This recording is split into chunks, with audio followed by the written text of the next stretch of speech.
Daf Yomi this morning is sponsored as an aliyah for the neshama of Rechel Bas Meir. Aliyah Shalom Neshama should have an aliyah. We should all be zocheh to continue learning. Help all of those people that need help. Okay, continuing the Gemara. We're holding today on Daf. Let's see here. Okay. Very good. All right, we're holding today on Daf Tezayin Amud Aleph. In the English art school, I don't know where it would be, but I'm guessing it's something in the neighborhood of 15b4. In the Hebrew, it's 1, 2, 3, 4, 5, 6, 7, 8, 9, 10. 9 lines from the bottom. The first word on the line is V'yisapra lahem Haman. We're continuing with the story in the Megilla.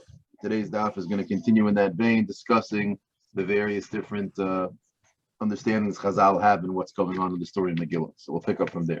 So Yisapra lahem Haman has played Ashrei U'Roiv Banav. Haman's talking about all the great things that he has, but we'll see in a moment that he doesn't mean anything to him without Mordechai going down. But either way, it says in the pasuk U'Roiv Banav, which implies that it's the majority of his children and that he had many children. The Kama Roiv Banav. How much is that? Rav says Lamed. He had 30 children according to the Gemara. Asara Mesu, 10 of them died natural causes. Asara Nitlu, 10 of them were the story in the Megillah where they hung. Asara Mechazman al Absachim, and 10 of them eventually became so poor that they had to start going to ask for money. They're going around collecting like schnars. V'Rabbanan Amri Oisan Shemechazman al Absachim Shivim Havi. He says that those sons that would collect money would be 70. Implication is that he had 90 children. It's a very busy man. It says in the pasuk, Siveyim belechem niskuru. Siveyim means they were satiated. However, al tikra siveyim ela shivim. It's referring to shivim. It should be read that way, and therefore this is a pasuk in Shmuel. But the point is that you see that it's referring to 70. V'Rami bar Abba Amar kulam masayim u'shmoina havi. He says no, he had 208 children, and only 10 of them were hung. 10 of them died, meaning the total was 208. Shenemar, it says in the pasuk, V'Roiv Banav. V'Roiv, if you do the gematria, V'Roiv is 208. Ask the Gemara, V'Roiv is not gematria 208. V'Roiv be gematria Ma'osan V'Arbeiser Hab. It's 214, right? If you take the what do you call it? The Vav and the Vav is 12 plus the Beis is 14 plus the Reish is 200. You have 214. The Gemara says, Rav Nachman bar Yitzchak, V'Roiv Ksiv. You're right. The word is read Rov as if it has a Vav. But the word's written without a vav, so you take 6 off 214, you're left with 208, and that gematria is the remez that Haman had 208 children. If you'll ask me exactly how it came to be, it doesn't shock me. It's not so simple that these were his family, meaning it's very pashut that he probably had bia with many women. He probably took women, pashtus raped them, who knows exactly what it was, and he had a lot of children. They were his children, halach lamaisa, meaning by our understanding. But to say that they would call them family, I don't know if he would have said that. But in terms of how many people he had, there's different opinions. But either way, the pasuk continues in the Megillah and says, "Balayla hahu nadad shnas hamelech." Right. This is the point where in the story where Achashverosh is awoken with a thought around maybe perhaps there's someone in his entire domain that he owes a favor back to, who's done something good for him. And it says over here that that night, the king awoke. Amr Tanchem says the following. We understand over here, right? We always know that when it says Melech in the Megillah, it doesn't say Melech Hashverosh, that it is a remez, or perhaps it's referring to Hashem. So to over here, it means that Hashem awoke from his throne, meaning at this point, he awoke from the quote-unquote slumber that he had towards Klal Yisrael at this point, meaning he felt the time was right for them to be saved. What it means is the Malachi Hashares were cheppering Achashverosh while he was sleeping. They wouldn't let him sleep and forced him to think about the thought that led to looking in the Sefer Zechraynos. Rav Amar, no, it's read Pshuta Kemashmo, it's understood simply Omer Shnas HaMelech Achashverosh Mamish. What's the pshat? The pshat is Nafla Le Milsa B'daita. He had almost like an OCD thought in his head. He got a thought in his head. He had a concern, a fear. Why was it that Esther decided to invite Haman? I mean, this is what we finished up yesterday's daf talking about. the 18 or 20 or so reasons as to why Esther invited Haman to this meal, and many of the reasons were in order to inspire Achashverosh's jealousy, to get him jealous of Haman, or maybe be scared what they're plotting to do. So he's now thinking in the middle of the night, why did my wife Esther invite this Haman guy to this big Suda? Who is Haman that he should be there? And he says, Dilma Eitza Kashakli Iloved Hu Gavra. Maybe they have they're conspiring. It's a setup. They're trying to take me out, Lemikdale, to kill me. Then he said, wait 1 second. You see, a psychologist reads this Gemara completely different than a normal person. He sees all of these, sort of thoughts rolling around in someone's head, the back and the forth. What did he think? So he thought maybe they're plotting against me. He's very, very suspicious. Maybe there should be someone out there who's on my side, that maybe he could tell me about this plot. Why is nobody coming forward to tell the king about the terrible plot that's against him? Maybe the reason is because that person who would, theoretically speaking, tell me what's going on, I owe him a favor, and I never repaid him for what he did for me. So and that's the reason why people aren't coming to tell me what's going on. So miyad, and from there he continued and he says, Yomer, and he said, that's the next pasuk where it says he said to his servants, bring me the book of Chronicles of all that has happened to the king, and let's go read to see what's going on. Now, what did it say? They brought it over there, and it was read. The implication is melamed shenikroim me'elei, and it didn't say v'yehi nikra nikraim. It's as if to say that somehow it was being read by itself. Meaning, the point is that none of his misharsim, none of his servants were, let's say, not anti-Semite. They all were in Haman's camp. It says that Haman infiltrated Achashverosh's inner circle, so to speak, and he had many of the servants that were there that were on his part, working on his behalf, and they didn't want to read the Sefer HaZechronis, which would help Mordechai.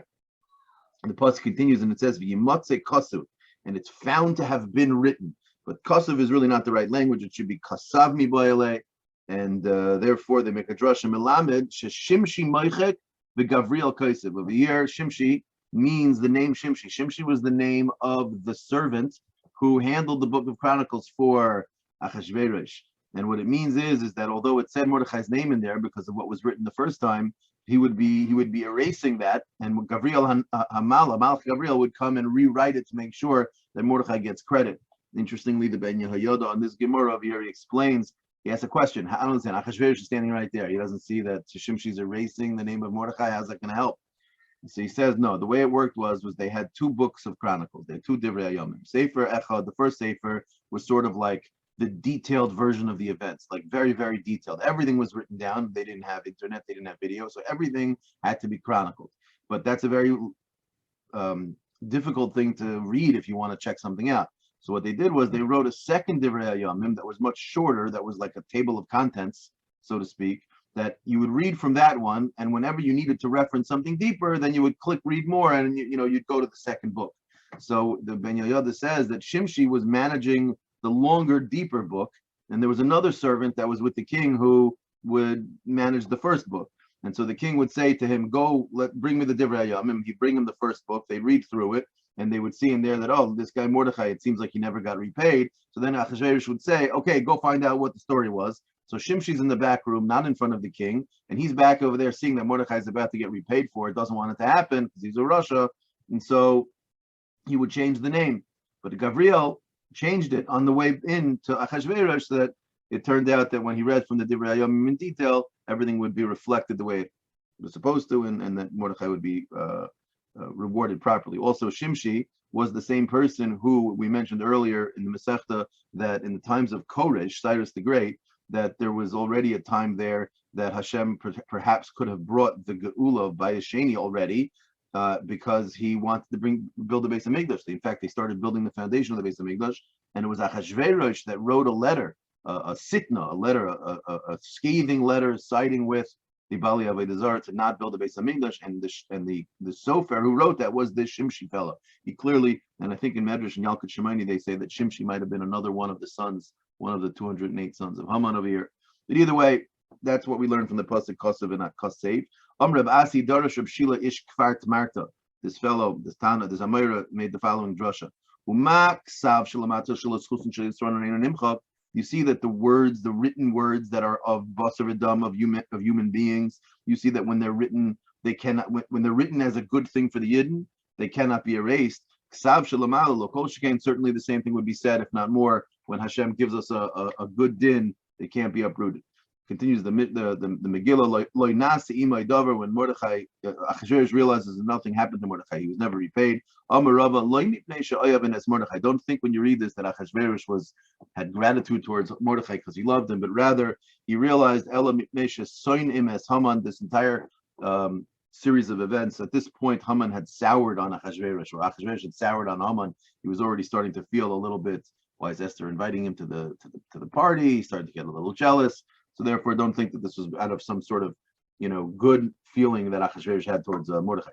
Continues the pasuk, Heichin Loi. What happened over there was, if you read the pasuk, Heichin Loi, it says that the servant said to the king, V'yemer HaMelech, Mi b'chatzer, who is outside in the courtyard, or in the outside the palace? V'Haman ba l'chatzer beis HaMelech ha'chitzayna, and Haman was there. Why? Because he was about to tell the king that it's time to kill Mordechai, right? Leimor l'melech litlois es Mordechai al ha'etz asher heichin loi. So the pasuk says asher heichin loi. Loi is a little extra. It really could have just said al ha'etz asher heichin. What's the lo? The Gemara darshans heichin loi. To know, the Brisa teaches us loi means loi heichin, that he didn't realize, Haman didn't realize the tree that he had prepared for Mordechai was actually the tree that he had prepared for himself. Continues the Gemara of the Asa came to Mordechai. So what did the king say? You have to sort of see the words inside. So it says, Vayomer HaMelech laHaman. In the intervening psukim, he says, what should someone do to the person that the king loves? And Haman goes and says, you should ride him on a horse and wear the clothing of the king, and kacha yasel ish, and the whole business. And then it says that the Achashverosh said to Haman, Vayomer HaMelech laHaman, Machar, tomorrow, kaches halavush, take the clothing of the king. Ve'asasus kasher dibarta, and the horse, like you mentioned. Ve'asa came to Mordechai Yehudi hayoshe b'shar HaMelech. Do it for Mordechai the Jew, who's sitting, hanging out in the gates of the king. Al tapel dovar, do not miss anything of Mikola Shedibarta, from everything you've said. I want every detail that you said. So the Gemara understands the also came to Mordechai. So this was Haman trying to get out of it. Amar le Manu Mordechai. Who is this Mordechai? Which Mordechai are you talking about? Amar le HaYehudi, the Jewish one. Amar le Tuva Mordechai Ika b'Yehuda. It's a common name. Which Mordechai? I mean, all of a sudden he forgot who Mordechai was, not the one who didn't bow down to him. Amar le, he's Hayoshe b'Shar HaMelech. He's the one who's hanging out in the courtyard. Meaning, what are you, an idiot? You know exactly who I'm talking about, but that's what it is. It's like a cat in the cartoons. As you're dragging it through the room, it grabs onto the side of the door. Haman realizes at this point what's happening, and he does not want to have to do this. So he's trying to find every excuse in the world to not have to be able to show this covet to Mordechai. So Amar le, so finally Haman says to him, okay, fine, I understand you want me to go help, give all this stuff to Mordechai Yehudi, that's Yoshe b'Shar HaMelech. But however, Sagile b'chad diskarta, come on, let's just give him a small city, let him give him a village, collect the taxes. Why do I have to give him all this covet? Inami b'chad nara, maybe we'll give him a river to control, he'll be able to charge a toll for people passing by. Why do we have to give him all this covet you want to give him? Amar le, he says, Achashverosh says back to Haman, Hanami Havla, you know what, you're saying it good. Let's give him that too. But still, I'll tell for don't remove one item from everything you said, meaning not only all the things you said, but also let's give him a river and a city. The pasuk continues, Vayikach Haman as halabush v'esasos. So Haman grabs the horse, he grabs the clothing of the king, and the Gemara says like this: Ozol eshkechei diyasver rabbanon kamei. Haman went and saw him, found Mordechai, and he sees that he's sitting amongst the other rabbis. And Mordechai was teaching the halachos of kimitza. When you bring a carbon mincha, the carbon mincha requires flour. The flour is grabbed in the hand of the kohen, and it's held with the three middle fingers, not the thumb, and not the sort of like a surfer would say a hang 10 type situation. They would hold the solas. That would be the amount. Meloi kumtza, it's referred to. So this is called halachos of kimitza. So Mordechai, even though Lamaisa, this is not during the times the Beis Hamikdash had been rebuilt, although obviously there was a birth pangs of the second building of the Beis Hamikdash, they were getting ready and preparing for bringing karbanos. So Kivan de Chazia de Mordechai de Apik lekable. Once Mordechai saw that Haman was coming to get to him, Vesusia miyacha biyodei, and he's holding the horse in his hand. Mirsas, Mordechai realized, this is not good. This doesn't look good. Maybe the Haman's coming to take me, and this is the end of me. Amr Luhul Rabban, and he says to the rabbis, this Russia over here, he's coming to kill me. Zilu mikame, go run away from me over here. Di loy tichvu begachalto, that you should not be burnt and singed in his coal, meaning that you shouldn't become sucked in, meaning he's going to take me down. He shouldn't take you down either. He's shaita, and in that moment, Nisatech Mordechai bekamli letzlusi. He got to put a talis on, and when obviously he was holding his record. He put his talis on, and he started davening. Asu Haman v'Yosef le Kamayu, and Haman at this point, realizing what he's got to do, he's looking for every opportunity to delay. Says to him, sits down next to him, and he asks him, all of a sudden, he has all the respect in the world for the Jews. He waits for Mordechai to finish davening. He's not waiting because he thinks it's a nice thing to do to Mordechai. He's obviously trying to delay as much as possible, giving covet to Mordechai. So then he says to him, what sugi are you learning? Meaning, what are you involved with over here? All of a sudden, in Russia, when he needs to be nice, he knows how to be nice. Yeah. In the times when the Beis Hamikdash and the temple was up, which by the way was only like 50, 60 years before this. I mean, he's right. Like I mentioned before, a person who would make a mincha, carbon mincha, he would have to bring this flour as part of his carbon. And this, I was teaching them these halachas, and this would bring a kapara, an atonement for him. So Amr Lahu, so Haman says to Mordechai, it must be that your handful of flour that you bring for a kapara must have come and pushed. Udachi asara alfe kikri kaspa. Hold on, 1 second. He's taking the car? Hello? Or am I taking him? Dan, you're on mute. I can take him. No, but you never got back to me. So Dan. Okay, I'm here. Okay.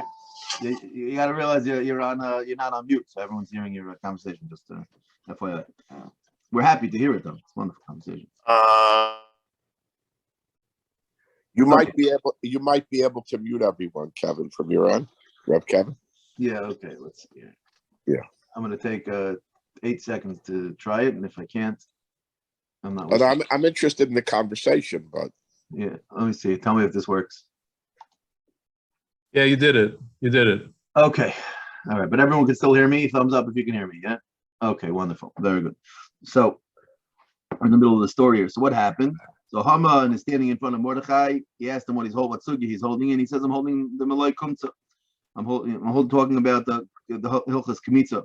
And Haman says to Mordechai, "Must be that your Kmitza came and pushed off the Dachi Asara Alpe Kikra Kispa the 10,000 silver pieces that I paid Achashverosh, that I bribed Achashverosh." Meaning Haman was trying to say it was a battle. You fought a good game. I fought a good game, but looks like you won already. Haman's starting to have. Now you have to understand something. Contextually, at this point in time, there still was a decree to kill all the Jews. It wasn't as if the fact that he was forced to show covet to Haman. We know the end of the story, so we see this as the beginning of the salvation. But at the time, Mordechai was still not clear if the Jews were going to be saved. It was very much up in the air. In fact, the likelihood would be still that Haman's decree would have eventually played out, and yet still Haman is already starting to have doubts about the likelihood that he's going to succeed in killing all the Jews. Because he says over here, obviously your avodas Hashem is stronger than my bribing. And so the Mordechai says back to him, a very, very penetrating idea, which comes up from yesterday's Gemara. Amar lei, Mordechai says to Haman, Russia, calls him a Russia. He says, if someone is the eved of another person, and that eved finds something, buys something, acquires something, who owns that stuff? Who owns that eved? His master. Amar lei kum levush honey money. Meaning, what was he saying to him? He was saying to him, you think the 10,000 pieces of kesef that you used to bribe Achashverosh was your money? Don't you remember you used to work for me? I have a star that says you are my servant. You're my servant. That means everything you acquire is mine. Every $10,000 pieces of kesef that you were paying Achashverosh, that was my money. You think my money is going to come and hurt me? Not possible. Meaning that bribe was never going to pay itself out because it wasn't your money to mess around with. So he says to him, so finally Haman says to him, Amr lei, kum levush honey money. All right, just put the clothes on and let's go. Get up on the horse and let's go. Because the king asked me to do this for you. He's like, once the story is not happening, he's not able to get Mordechai sort of to, play that game of, making it easy. Mordechai is not letting Haman push him around. Haman loses the facade, goes away. He's, all right, just get up on the horse and let's do this already. Amr lei, lo yechilna. Mordechai says to him, I can't do it. I gotta go take a shower. I'm in the middle of a fast. It's been 3 days. I'm fasting over here. I look gefährlich. I'm wearing a sackcloth. I haven't been able to clean myself. The ishkol lemazi, I need to take a haircut. Why? It's not proper for me to put on the clothing of the king dressed like this.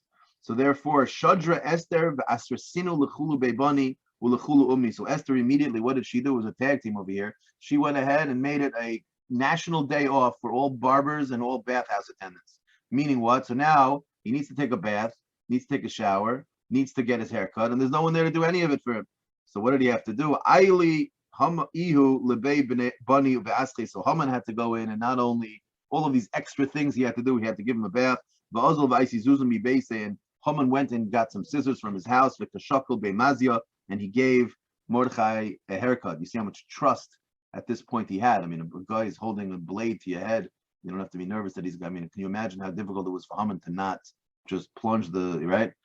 Either way, Bahadi de Kushakile in Gid Ve'isnich, and while he's giving the haircut, Haman sort of made a krecht. He like sighed out loud. Amr Lei, so Mordechai says to him, Amai kam misnachas. Why are you so, what are you frustrated about over here?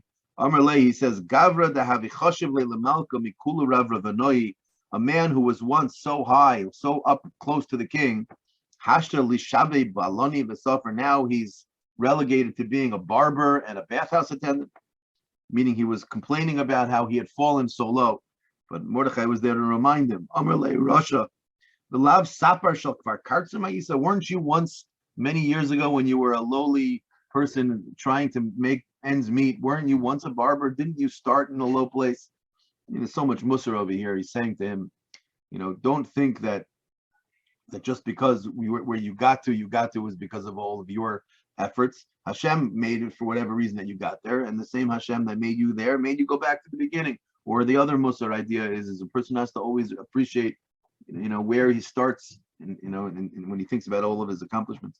But either way, so he said to him, you were once a barber in Kartzum. So Tana the Brisa says, Haman sfar shal kvar Kartzum haya esrim v'shnayim. The Gemara brings a Brisa to prove that Haman was a barber for 22 years in that city. But either way, Basu de shaklino lemazia, after he got his haircut, levishino lemani, he puts on the clothes of the king. Omer lei, and now Haman says to him, okay, no, sak v'rachav, get up on the horse and start to ride. Continues, Omer lei, lo yechilna, I can't. Mordechai says, why? I'm fasting. I'm very weak. I can't step up onto the horse. I need a little help. Gochim v'solik. So Haman has to bend down and help Mordechai up onto the horse. And kisolik. And as he's stepping up onto Haman's, hands and then on his shoulder, boyat bey, he kicked him. Mordechai kicks Haman.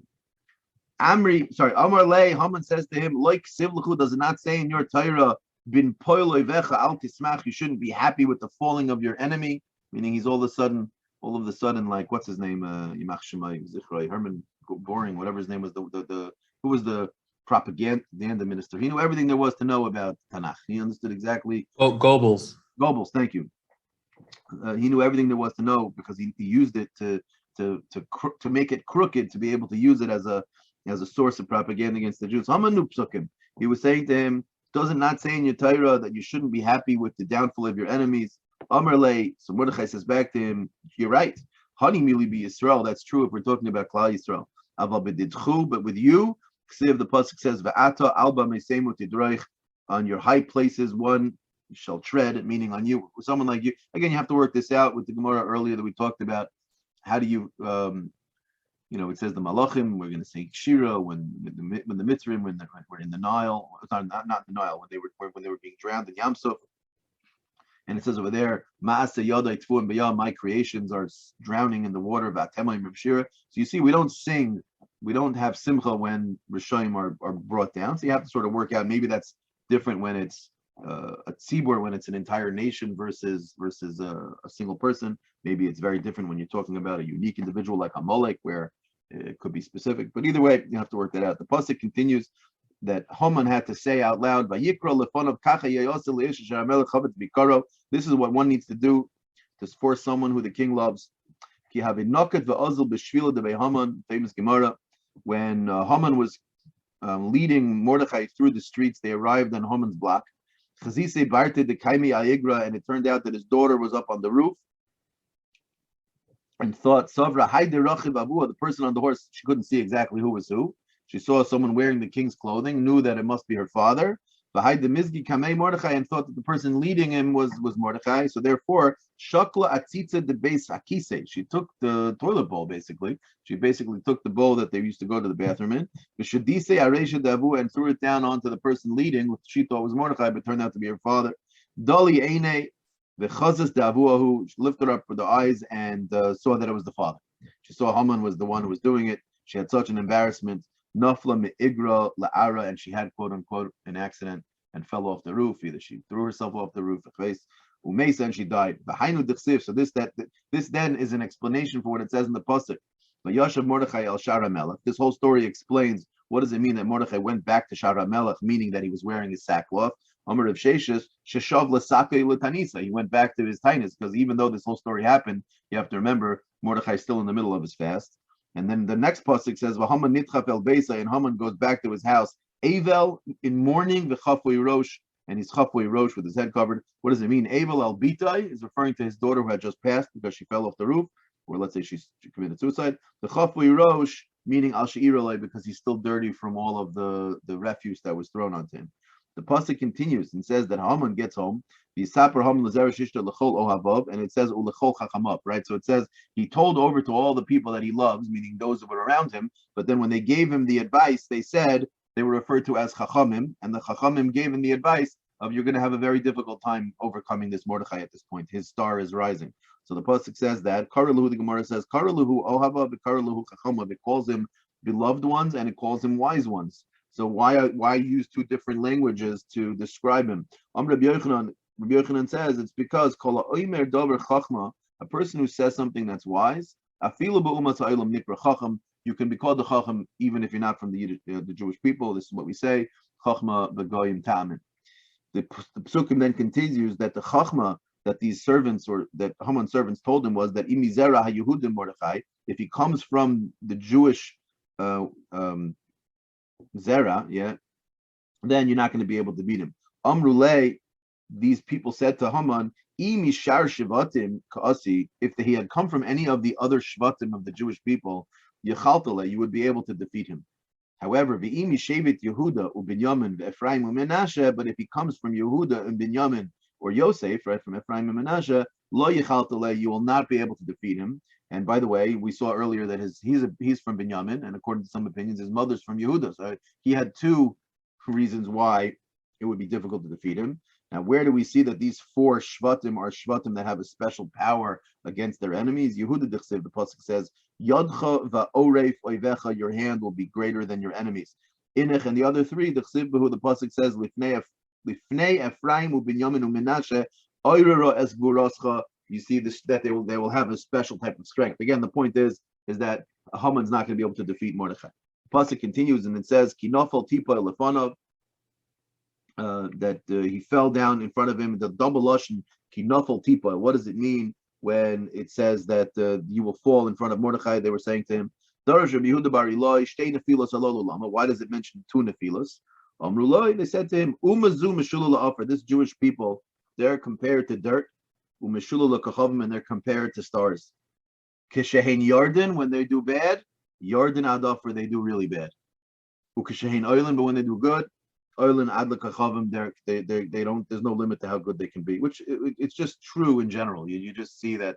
I mean, if you'd ask someone, even from a Jewish perspective, name the 5 most influential people in the history of the world, it's very difficult to not mention Jesus, Moses, Sigmund Freud, Einstein. I mean, it's very difficult, at least from a contemporary standpoint, to not acknowledge that. And then when you think about, what movements, what philosophies have, communism effectively was created by a Jew. Right? Marx was a Jew, and that Marxism led to, perhaps in the 20th century, north of 100 million people being murdered. So the idea that when a Jew does bad, he does really bad, and when a Jew does good, he does really good. It's something that you just see it in society. But either way, it continues the pasuk. So this was talking about how now the eunuchs of the king came to get Haman. They came to fetch him. and they came v'yavhilu. V'yavhilu is like they rushed. They were hurrying. Milamed sheviyuhu bibahala, that they rushed towards Haman. That Haman didn't have a minute even. That he was still covered with all his filth from what happened when his daughter threw it on him. Plus it continues. So here you have to sort of fill in the blanks on the story. What happened over here is now they're sitting together, Haman, Achashverosh, and Esther. And Achashverosh says, what are you talking about over here? Why are we here? And she says, because my nation and myself, they're trying to kill us. They're trying to destroy us. And she says, Nimkarnu hechrashti ki ein hatzar shove benezek hamelech. The pasuk says that this evil thing is not worth it for the king, and he does not care about the king. What does it mean? The pasuk says, "Ki ein hatzar shove benezek hamelech." Amr loy, she says to Achashverosh, "Tzar zeh," meaning Haman, "Einoi shoive benezek shel melech." He does not have any concern about the king. He has no problem hurting the king. Ikni bab bevashti. He was jealous of Vashti. V'katla, he killed her. Right? Memuchan was Haman. Right? Hashta ikni bedidi, and now he wants to. He's jealous of me. Umiboy lemiktali. So he wants to kill me too. So what does it mean over here that he spoke, and then spoke? Double lashon. Initially not realizing who Esther was, and at this point she didn't know who she was. He didn't know she was. He just spoke to her sort of through a translator. Whereas Kivan the Amrle mid the Beis Shol Kasina, once he understood, and she said that she's from Malchus, Miyad v'yomer la'Esther Amalka. Again, you see that's the derech of people when they think the last name you're a nobody. They don't really deal with you, but if they find out you come from a Chasha family, all of a sudden they're your best friend. But Tomer Esther ish tsar ba'oyev Haman hara hazeh. So she finally points at Haman. There's a lashon over here of hazeh and ish. There's a lot of extra words here. She could have just said Tomer Esther Haman. It's Haman. She points across the table. So the extra lashonos of ish over here, the Gemara understands to mean that it's referring to someone else. That she started to point to Achashverosh, that even though she really was referring to Haman, but in her own, let's call it weakness, or maybe in her own appreciation for the truth, she didn't want to not acknowledge that it was also Achashverosh that was the reason for this. And the Malach came and reminded her, or pushed her hand away from Achashverosh towards Haman to make sure that Achashverosh understood exactly who was the one who was causing this. The pasuk continues, "V'hamelech kam b'chamasai." He got up in anger, and he went out into the garden. And then it says, "V'hamelech shav miginas habeison," and he comes back from the garden back into the palace. What is it talking about over here? Makish shiva likima. The Gemara wants to understand that we're connecting the leaving of going out into the garden, comparing it to when he returned, that they're the same. Meaning what? Makima bechema. You see that it says when he went outside and got up and walked out, he was angry. Af shiva bekima. So bechima. Sorry. So too when he was returned, he was angry. Meaning there was two separate reasons for him to be angry. What was it? The azul beashkach lamalachei hasharis de idmule kegavri. He went outside and saw there was a man. It was really a malachei hasharis who was out there who looked like a man. And what was he doing? The ka'akri le'ilni de bustani. He was taking out the beautiful landscaping and trees that was built out in the yard, that was planted in the yard. But Amrlu, and Achashverosh asked this person, so to speak, Mayu Daichu, what are you doing? What are you doing? You're ruining my beautiful garden. Amrulay, so the Malachim said to him, the Pakatinon Haman. Haman told us to do this. Meaning he goes out into the yard and he sees some people ripping out his trees, and he asks, who told you to do this? He says it's Haman. So I think also the Ben Yoda says over here that what it really means, what the Malachim lied. Haman never told him to do this. So the Teretz is, it's referring to the tree, the Eitz Chaim Ilamachzikim, but talking about the Yidden that are nimshal to a tree. That just like if the tree would come out, they'd be ruining the world. So too over here, Haman was the one who wants to get rid of the Jews, and so it wasn't Sheker, it was Emes. So therefore, Asal Beis, he comes back into the house. For Haman Neufel Alamita, he's falling on the bed. Ask the Gemara, what do you mean Neufel?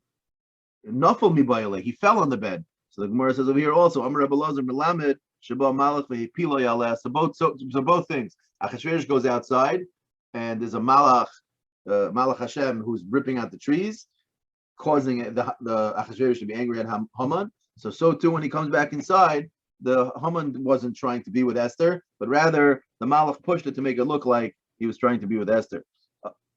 Gemara continues, Amar vaimi beisa uvaimi bra. He said, you're giving me problems in my house and you're giving me problems outside my house. Which explains the lotion of Hagam. What do you mean you also? Meaning Hagam, meaning there's a Pashup shot in the pasuk. It means not only you're trying to kill her, but you're also trying to be with her. But now Achashverosh surely could care less about Esther. What he means to say is, not only are you telling them to ruin my backyard and rip out all my trees, but you're also trying to sleep with my wife. Continues the pasuk. Now Charvoina over there said, when Achashverosh said that he should be killed, Charvoina jumps out of nowhere and says, "Oh, he has a tree in his backyard." So the Gemara is bothered. How did Charvoina know about the tree that he has in his backyard? So Charvoina himself was part of the plot. He was on Haman's team to start with. He was basically a follower. And once he realized, once he realized that Haman's plan isn't working, he immediately left. Like it says in the pasuk, pasuk says that the Hashem will see to it that the enemies will be taken care of, and when that happens, his friends will run away from him. The pasuk then continues and says, after Haman was killed, that the king's anger, shachacha, was weakened, it lightened, it calmed down. So the lesson really shouldn't be shachacha, it should be shaka. Shtei shechichos halalu lama. Why say it that way? Achas shel malko shel olam. It's referring to Hashem's anger towards Klal Yisrael. The achas shel Achashverosh, and the other one is referring to the anger of Achashverosh towards Haman. Amri law, some say a different way, that it's achas shel Esther. It's Achashverosh's anger towards what happened to Esther. The achas shel Vashti, and it's the other anger that she had towards Vashti. Now that's sort of the Gemara dealing with the psukim of the Megillah. We're going to come back to that. The Gemara has a little bit of a tangent now, talking about the story of Yosef with the brothers, and the reason why it comes up is because what's going to be mentioned in the story is the idea, there was a remez that Yosef was sending to his brothers when he gave Binyamin 5 pieces of clothing versus giving all the other brothers one. Let's see it inside. Lukulam nasan leish chalifai simlais, and the pasuk continues and says, Binyamin nasan chamesh chalifais. Ask the Gemara, why would Yosef give his brother Binyamin 5 more than all of the other brothers were all getting? Is this not exactly what started the whole problem in the beginning, by showing favoritism to one brother? Ask the Gemara, is it possible that the thing that Yosef HaTzadik was himself a victim of, that he would then go ahead and kashal boy, he would do this to his own brothers? Was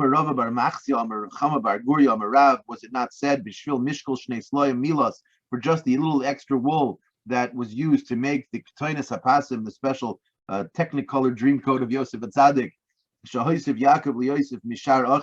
From that niskalgal hadavar, that caused the Yardu Aviseinu Mitzrayim, that they ended up going down to Mitzrayim. The entire Galus Mitzrayim came about through the sinna that happened between the brothers, and it all came out through jealousy. Does it make sense that Yosef, the victim of that jealousy, would then go and create a potential michshol, a potential stumbling block for his brothers to go through the whole thing again? Now, Lamaisa, to me, I sort of see it as an opportunity to do tshuva.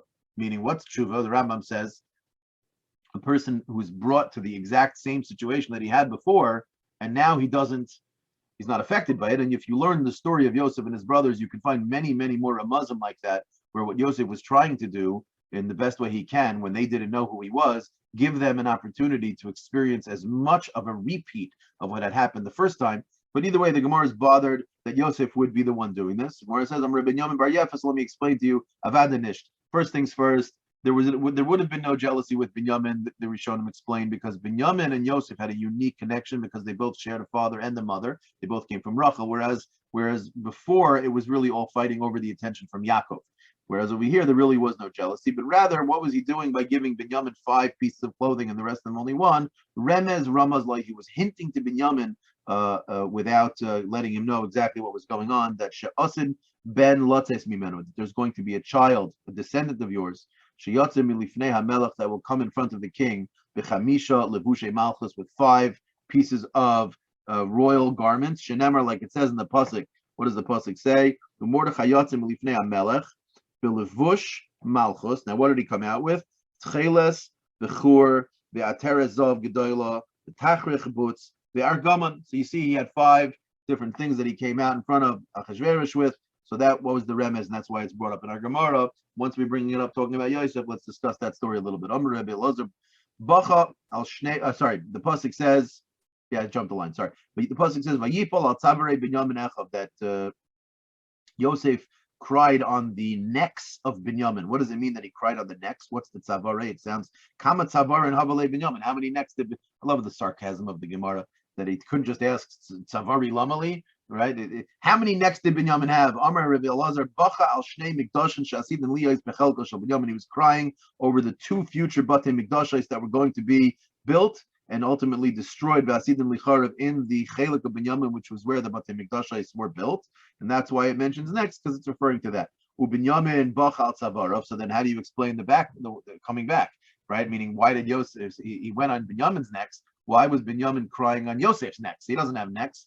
Where it says Bach al Mishkan Shiloi Shas Liyas Bechelka Shel Yosef ve'Asib Licharav. So it's for the building of it. Let's say it was a crying of joy. And for the destruction of it, it was a crying of sadness. But the point is, he also cried twice for that. The pasuk then continues talking about Yosef and his brothers. V'hinei einechem royos ve'einei achi Binyamin. Right. So he's talking about to his brothers, and he says, "Your own eyes see, and the eyes of Binyamin, my brother, sees." So why did he have to repeat the eyes of Binyamin? It was his way of saying, "Amr Rebbe Elazar Amr Lahem." He was saying to his brothers, "Kishem she'ein belibi al Binyamin achi," just like I have no arguments or tainas against my brother Binyamin. And why don't I? He wasn't involved at all in selling me to and throwing me in the pit. Kach ein belibi aleichem. So too, I don't have any complaints against you. The pasuk then continues by Yosef and his brothers.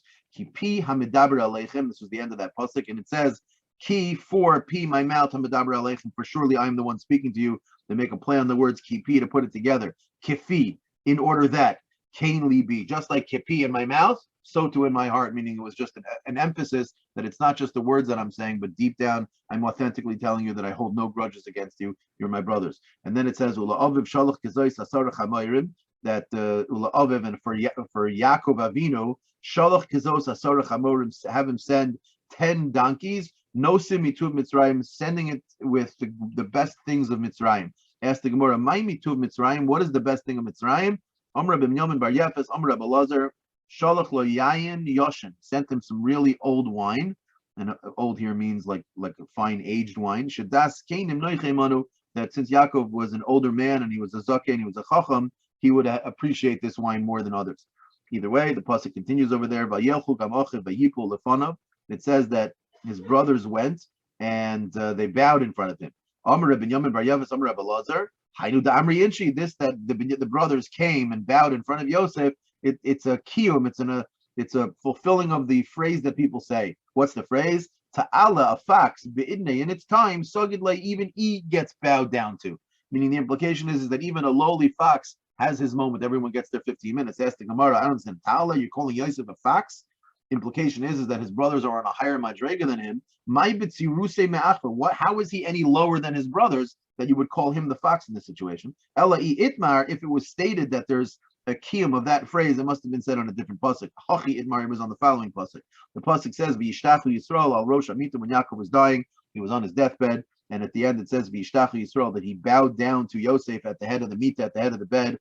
And he bowed down to Yosef, and therefore, Amr Binyamin Bar Yefes, Amr Elazar, that's the statement of Ta'ala, a fox, be'idnei sagidle, even he gets his covered, because Yosef was bowed down to by Yaakov, his father, who was obviously on a higher madrega than he was. The pasuk then continues, "V'yinachem osam v'yidaber al libam," that Yosef, talking to his brother, consoled them and spoke to the heart. Amr Binyamin Bar Yefes, Amr Elazar, Melamed, this teaches us, Sh'amar lehem dvarim shemiskablam al alev. He told them things that would penetrate, that they would understand, and that would mean a lot to them. Meaning, what did he say? He says, "Don't be nervous." They were concerned that he was going to kill them. They were concerned that he was going to take revenge about what they did, and he said, "You have nothing to be concerned about." How? Your 10 candles were not able to put out my one candle. So then my one candle, it won't be able to put out your 10 candles.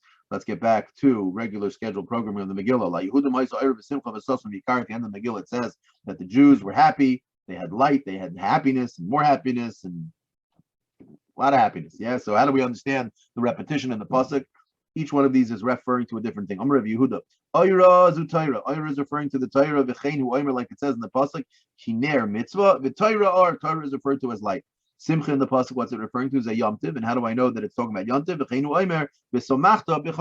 there's a special mitzvah of Simcha on Yom Tiv. Sasan, what is Sasan referring to? Zumila, it's referring to Mila. Which is referring to David HaMelech himself, who was celebrating over the fact that he had himself a bris milah, and therefore the usual lashon of sas that must be referring to milah. The yikar, and the yikar, how do I know what's that? The elu tefillin. What's that referring to? It's talking about tefillin. Like it says in the pasuk, all of the people of the world will see that Hashem's name is upon you. And they will fear you. Rabbi Elazar said, Elu tefillin shabaroich. This is referring to tefillin shabaroich, and so therefore that's referring to yikar, the yikra'u, because he used the lotion of nikra. The pasuk then continues in Megilla of Es Parshadasa. This is talking about the Aseres B'nei Haman. So when you read that pasuk, Es Parshadasa, v'chulu Aseres B'nei Haman, Amrav Adad Min Yafa. He says the following halacha: Aseres B'nei Haman ve'Aseres. That entire line where you start mentioning the sons, then you list off the sons, and the next word of the pasuk is ve'Aseres. Tzarich lemimrinu b'neshima achas. That has to be done in one breath. You see this when the Balkaira, the Balkriya by the Megillah says it. He says it in one breath. My time. Why does it need to be said in one breath? Where it says, because kulu behade hadadi nafku nishmasayu, because when they died, they all died at the same moment. So since they all died with the same breath, we, when saying their names, we say it all in one breath.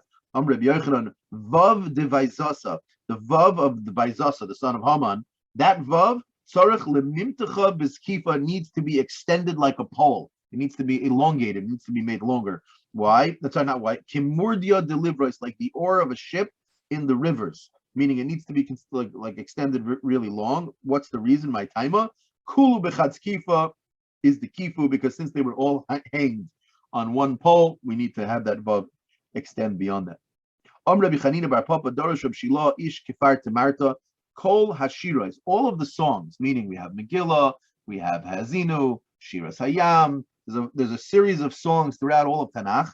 It says over here, Kol Hashiros, when they're written inside the klaf, Kula Nichtavos Areach Al Gabi Levena, Ulevena Al Gabi Areach, meaning think of the letters and the words as each word is a brick, and each white space in between the words is like the cement. So the same way, when you make a building, you don't stack a brick straight up. You sort of layer them. You put one brick in between the two lower bricks. That's going to create a firm structure. So therefore, most of the shiros need to be written in such a way where the words are written where you have spaces in between two words, and those two words are on top of one other word holding them both up.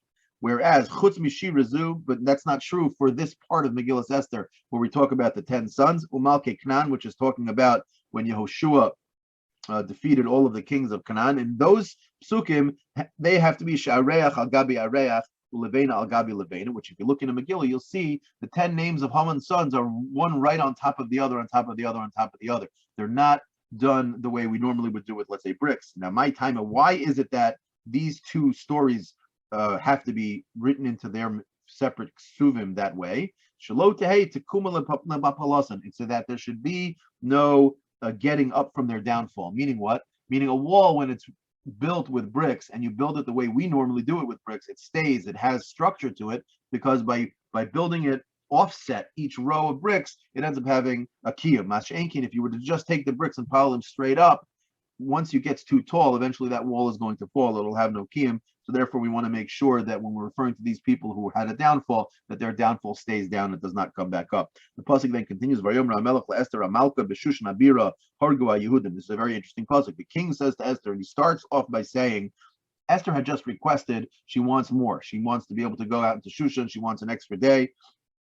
So the king started by saying, listen, you killed a lot of people. Maybe we're done. But then for some reason at the end of the pasuk, he continues and says that, okay, whatever you want, I'll do.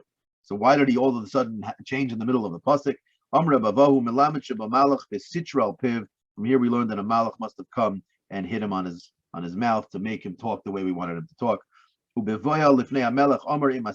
then Esther says to Mordechai what she wants, and not to Mordechai, to Achashverosh what she wants, and she's bevoya lifnei hamelech, when she comes in front of the king, Omar. He said, it should be Amra, Omar ima sefer. Now, just the context of the pasuk is that she says to him, I want you to let us write letters out to counter the counter force to the first letters, so that we can fight against the people who are going to try to kill us. and I want you, the king, to confirm that it's true. But the way she says it here, it was when she came in front of the king, Omar, he said. What do you mean he said? It should be Omar. It should be that she said that she wants the letters to go out. So Amar Rabbi Yochanan explains what it means is Amar Loi, she said to him, Ye Omer bepeh, you Achashverosh, I want you to say it. Masha Kasa b'sefer, meaning it's not enough that you say, yeah, if you guys want to write a letter and send it out to all the people with the tabas of the king, you can do that. I want you, Esther says to Achashverosh, I want you to proclaim it. It carries significantly more weight if you make the announcement versus if you let us make the announcement. We need you behind it, and therefore that's what she said to him. Now, what did it say at the end of the pasuk? It says in the end of that pasuk, right? She sent Vayishlach Svarim El Kol Yehudim. They sent letters out to all the Jews. El Sheva ve'Esrim Umeya Medina, to the 127 Medinos. Malchus Achashverosh. Divrei Shalom ve'Emes, that the Megillah was sent out, and it was referred to as Divrei Shalom ve'Emes, which is an interesting phrase. Amar Reb Tanchum ve'Amri Lo Amar Reb Asi. What does it teach us? Melamed shetzricha sirtut ke'amita shel Torah. So in Hilchos Sefer Torah, you have to know, if you ever look at, when you go up to look at the Sefer Torah, you'll see that the letters are written. It looks like there was almost like an outline of lines running through the klaf. That's called a sirtut. You have to carve out those straight lines, and they're intended for the sofer to then write the letters in a straight line on top of it. That is ma'akiv in Hilchos Sefer Torah, according to most Rishonim. In Mezuzah, it definitely is ma'akiv. The chiddush of the Gemara here is that Megillah also requires that sirtut when the Megillah is written. The pasuk then continues and says, "Ma'amer Esther kiyam." This is talking about in canceling the decrees. The words of Esther was what canceled the decrees. Asked the Gemara, "Ma'amer Esther in," it was the words of Esther that helped. Divrei hatzomos lo, the words of the tzomos, meaning was the fasting did nothing. Rabbi Yochanan, no, you're right. Enochanami. The way to understand the pasuk is Divrei hatzomos u'ma'amer Esther kiyam, meaning it was both the tzomos and the what Esther was accomplishing with Achashverosh that helped. That Hapurim Ha'ela that was able to establish this Yontav of Purim. The pasuk continues and says, "Ki Mordechai Yehudi Mishnah Lamelech Achashverosh v'Gadol Yehudim v'Rotzi l'Rov Echav." It says that Mordechai the Jew, the second to the king of Achashverosh, was great amongst the Jews and desired l'Rov Echav from the majority of his brethren. The majority implies not all of them. Read the Gemara l'Rov Echav v'lo l'Kol Echav. What does that mean? Melamed shepirshu mimenu mikta Sanhedrin. It says that over here that some of the people of Sanhedrin sort of didn't agree with him completely. They weren't 100% on his side. Amar Reb Yosef, what does that mean? And it's because since Mordechai had to stop learning Torah while he was dealing with all of these things, Amar Reb Yosef, Gadol Talmud Torah Yosef Hatzalos Nefashos. You see from here on some level that learning Torah is even more important or greater, or it accomplishes greater things, even than saving lives in some scenarios. And again, that does not mean one shouldn't save a life in order to learn Torah. It needs to be understood with some context. But the point is, you see on some level that the Sanhedrin that left him were right. Now, there are some Mefarshim that explain this doesn't make sense. I don't understand. Mordechai did exactly what he was supposed to do at that time. How could it be that they left him? How could it be that they weren't in line with him? So some want to say that over here, it does not mean what Mordechai did when he was Vadai saving the Nefashos. It means after everything was said and done, Mordechai continued to be the Mishnah Lamelech, and the reason why he did it was in order so that in case something were to come up again, he would be in place to be able to protect the Jews. So there's some Mefarshim explain that far one doesn't need to go. That's already a little bit of a chesaron and emunah, meaning if Hashem wants something to happen, it'll happen. You don't have to go and stop learning Torah in order to put yourself into a situation where maybe one day you can come to help the Jews. But better to go back to Beis Medrash, go back to giving out psak din and learning. But either way, the Gemara says, Gadol Talmud Torah Yosef Hatzalos Nefashos Dimi Ikara Chashuv LeMordechai Basar Dalit, because you see that when it refers to the times of Ezra, when Mordechai came up, he was listed in a list of people, and he was fifth on the list. But in a later pasuk by Nehemiah, he was sixth on the list. So you see that he's listed a little bit further down in the pasuk. So you see he must have dropped a certain madrega of kedusha. Mi'ikara ksiv, and the pasuk says in Ezra, Asher bo im Zerubbabel 1, Yeshu 2, Nehemiah 3, Sariah 4, Ra'alia 5, Mordechai. So you see that Mordechai Bilshan was listed after that. Ulabasayv ksiv Aboyim im Zerubbabel, Yeshu, Nehemiah, Azariah, Ra'amya, Nachmeni, and then Mordechai Bilshan. The gears here is a little funny because it's Basar Dalid versus Basar Hay, and really when you read the pasuk, it's Basar Hay and Basar Vav. But the point is that you see he was listed later, so therefore he must have dropped a madreg of kedusha. Amar Rav Isim Rav Kevin. Yeah. Kevin. I think they might be saying Haboim im Zerubbabel. So the list is the people. Zerubbabel's not counted. Okay. Yeah. Yeah. Okay. Good. Fair enough. Amar Rav Isim Rav Shmuel bar Marta Godol Talmud Torah Yosim Mebinyan Beis Hamikdash, that even Talmud Torah is greater than the building of the Beis Hamikdash. Now, why do you see that? Shekozman Shebaruch ben Neria. Who was Baruch ben Neria? He was the Talmud of Yirmiyahu Hanavi, and he was the Rebbe of Ezra Hanavi, Ezra HaSofer. So Kolzman Shebaruch ben Neria Kaim, as long as Baruch ben Neria was alive and there was Torah to learn from him,Lohinichu Ezra va'Allah. Ezra didn't leave to go back to Eretz Yisrael. Meaning, even though he was going to be going back to be part of building of the Beis Hamikdash, but to learn Torah from his Rebbe was so important to him that he didn't want to leave. And only once he passed away did he decide, okay, now it's time to go up. We'll hold over here because the next Gemara really sort of goes like 15 lines into the next daf, and I think it's going to take a little too long to go through. We'll pick up from here tomorrow. But yeah, there's a lot of Agadata today. Not really much else to say. That you could say on a lot of this stuff, but